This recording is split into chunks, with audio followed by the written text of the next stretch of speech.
A oposição ao governo no Senado já tem as assinaturas necessárias para a abertura de uma CPI do Ministério da Educação.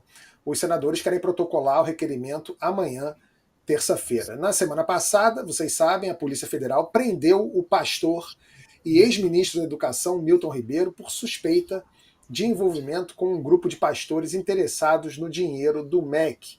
O ex-ministro foi preso na quarta e solto na quinta. No mesmo dia, o Ministério Público pediu um inquérito por entender que o presidente Jair Bolsonaro pode ter interferido na investigação. Segundo conversa gravada pela polícia, Bolsonaro teve um pressentimento muito preciso sobre uma operação da PF e avisou o ex-ministro. A investigação está agora no STF com relatoria da ministra Carmen Lúcia.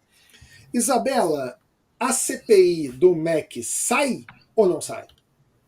Boa noite, Antônio. Boa noite, Renata. Boa noite, Daniel. Obrigada pelo convite. Antônio, essa é a grande expectativa aí para os próximos dias, né? A movimentação dos dois lados está bem forte, tanto da oposição quanto da base governista, para obstruir essa CPI. Como você lembrou, a oposição já conseguiu reunir mais assinaturas que o mínimo necessário para a abertura da CPI. A adesão ganhou muita força aí depois da divulgação de uma interceptação telefônica feita pela PF. Essa ligação que a PF pegou de 9 de junho, ou seja, 2 semanas antes da prisão do ministro. E nessa ligação, o ministro conversa com a filha e diz ter recebido um telefone do presidente Jair Bolsonaro dizendo que estava com pressentimento de que haveria uma busca e apreensão na sua casa. Essas suspeitas de interferência do presidente nas investigações ajudaram a aumentar a pressão pela abertura da CPI. A oposição, até hoje de manhã, tinha conseguido 28 assinaturas, o mínimo necessário para a abertura da CPI são 27. Mas a grande preocupação aí nesse momento é de que alguns senadores possam voltar atrás. Isso foi o que aconteceu em abril, quando houve uma primeira tentativa para instalar a CPI, para apurar essas denúncias no MEC. A oposição tinha reunido as assinaturas necessárias naquela ocasião, mas 3 senadores acabaram recuando depois da pressão do governo. A estratégia da oposição agora é conseguir um número maior de assinaturas. O senador Randolph falou que tinha previsão, eles já estavam com 28, mas que havia a possibilidade de mais 2 assinaturas aí nos próximos dias. São 2 senadores que estão um pouco resistentes aí por conta da base governista e também por conta são senadores ligados aí à bancada evangélica, então teriam uma certa apreensão em assinar, mas a estratégia é essa, conseguir um número maior para pressionar o presidente da casa, Rodrigo Pacheco, para ele não segurar a instalação da CPI, como ele fez com a CPI da Covid no ano passado, que só foi aberta depois de uma ordem do STF. Até agora o Pacheco só se manifestou indicando que a abertura da CPI não deve ser tão fácil assim. Ele disse que, por conta da proximidade com o período eleitoral, isso prejudica o escopo de uma CPI. Ele disse, antes da gente ter notícia dessas interceptações telefônicas, ele tinha dito que a prisão do ministro era um fato relevante, mas que não era determinante para a abertura da CPI. Você falou aí da CPI da pandemia e é impossível não lembrar dela também, né? Deu em alguma coisa? Se depender do Augusto Aras, não vai dar. Mas a comissão revelou umas figuras muito interessantes durante aquele processo todo e um certo padrão na gestão da saúde do governo Bolsonaro. Renata, numa CPI do MEC, você acha que pode haver também uma revelação de padrão semelhante? A gestão da educação também funciona como uma milícia? Oi, Tabet, boa noite a todos, obrigado pelo convite. Não sei se milícia, né? Só se for uma milícia evangélica.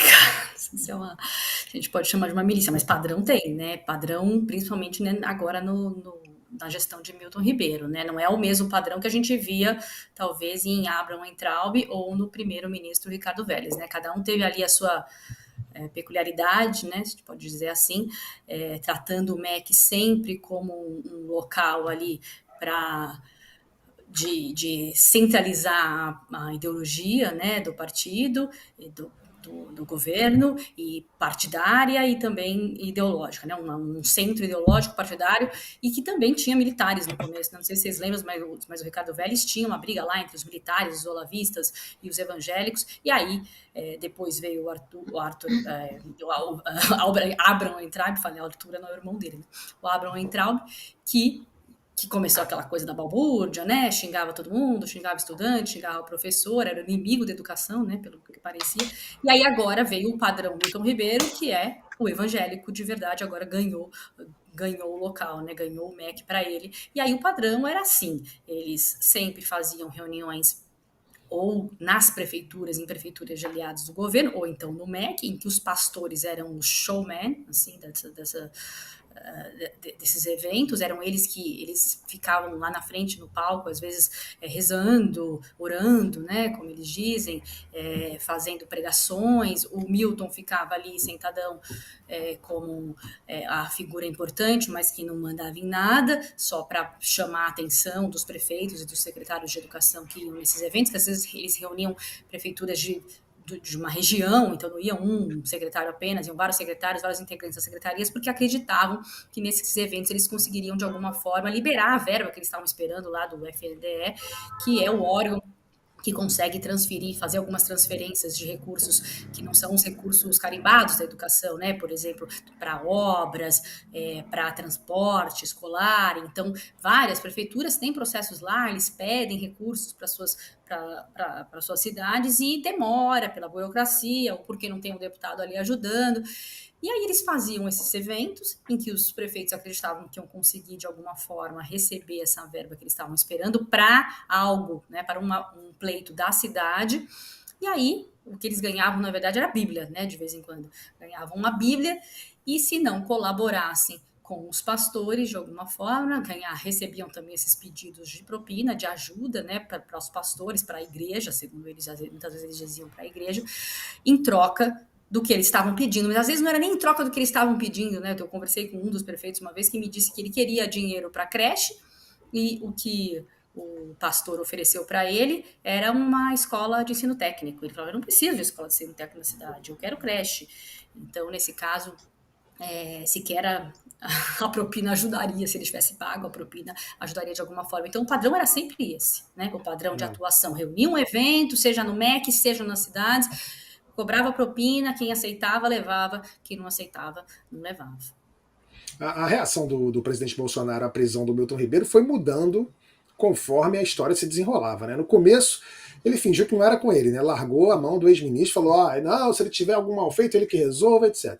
Depois disse que não foi o caso de corrupção, mas apenas de tráfico de influência. Agora, ele defende Milton Ribeiro e diz que não há o menor indício contra ele. Essa história de pastores fazendo a ligação entre prefeitos e o ministro, né, que foi preso, tem até capítulo com pastor andando com barra de ouro no bolso. E mais, segundo o Ministério Público, o ex-assessor da pasta, Luciano de Freitas Mussi, recebeu R$20 mil a pedido do pastor Arilton Moura para fazer o meio de campo, né, para um encontro entre prefeitos e o ministro. O Mussi também foi preso na operação na última quarta-feira. Ô Daniel, se isso não é corrupção, o que é corrupção? Pois é, Tabet, boa noite para você, para Isabela, para Renata, para todos que nos assistem. É corrupção sim, a acusação claramente é de corrupção. O presidente num determinado momento chegou a dizer que era apenas entre aspas, tráfico de influência, mas ali me parecia um certo contorcionismo retórico para dizer que no governo dele não há corrupção e nesse caso seria apenas uma situação envolvendo tráfico de influência. As acusações envolvem tráfico de influência e corrupção. Quer dizer, você receberia vantagens ilícitas para fazer esse link entre os prefeitos e o ministério, claramente um tráfico de influência, e também teria ali uma vantagem ilícita, um suborno para a liberação de recursos, e aí, devidamente, corrupção. Esse caso, em particular, me parece que ele chega mais perto do presidente. Claro que não é nem o primeiro, nem o segundo, nem o terceiro caso de corrupção no governo Bolsonaro, mas esse ele parece particularmente mais preocupado. Primeiro porque o nome dele é citado desde o início. O ministro chegou a dizer que o que ele estava fazendo era simplesmente seguir ordens do presidente. E, em segundo lugar, também chega mais perto do presidente, porque a gente está falando aí de uma situação em que ele se vê pessoalmente envolvido. E outro ponto que me parece importante destacar, que preocupa também o governo, é que afeta diretamente a base evangélica, que ainda é uma base extremamente importante do presidente Jair Bolsonaro, e isso gera um desgaste absolutamente indesejável dentro de um ano eleitoral. Um outro aspecto que eu queria destacar, e aí está ligado até a uma pergunta anterior, existe aí um padrão de funcionamento do governo Jair Bolsonaro através de gabinetes paralelos. Me parece que tem uma malandragem aí. Quando você tem um gabinete paralelo funcionando, e esse gabinete eventualmente realiza uma série de atividades escusas, você vai dizer, mas espera aí, o gabinete paralelo não faz parte do meu governo e, consequentemente, o meu governo não está envolvido nessas maracutaias, são pessoas absolutamente externas ao governo. Quer dizer, existe aí uma estratégia, digamos assim, de tentar manter esse braço apartado, esse braço separado, mas da mesma maneira você tem a corrupção dentro do governo e as facilidades sendo comercializadas à luz do dia. Dado uma pergunta aqui boa do Emerson Cavalcante, dado o nível de desmandos do presidente Jair Bolsonaro, e ainda assim ele permanecer no cargo, vocês acreditam que para os próximos presidentes o artifício do impeachment será algo praticamente impossível?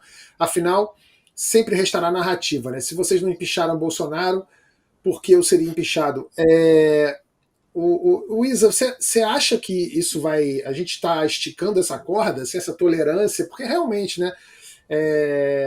O impeachment da Dilma aconteceu por conta das pedaladas, já rolava aquele argumento, né? Mas pedalada, todo mundo faz pedalada e tal. O Bolsonaro só falta ele fazer o sacrifício de uma criança ao vivo na TV e não rola o impeachment. O Aras não se mexe, o Lira não se mexe.